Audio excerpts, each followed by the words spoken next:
Vypnu ti palici. Kde z tohle? Tommy Versetti, pamatuješ si mě? Promiň, jsem znepokojený. Nikdy mě zposlí.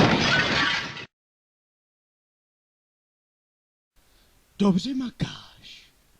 Teď pracuješ pro mě. Pracuju pro prachy. Jak jsem řekl, amigo. Teď pracuješ pro mě. Stopni. Nějaký židák mě zradil. Myslíš si, že nevím, kolik peněz vydělávám.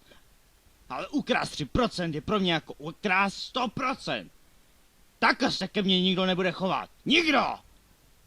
Budeš ho sledovat z jeho bytu a zjistíš, kam má namířeno. Později ho zabijeme.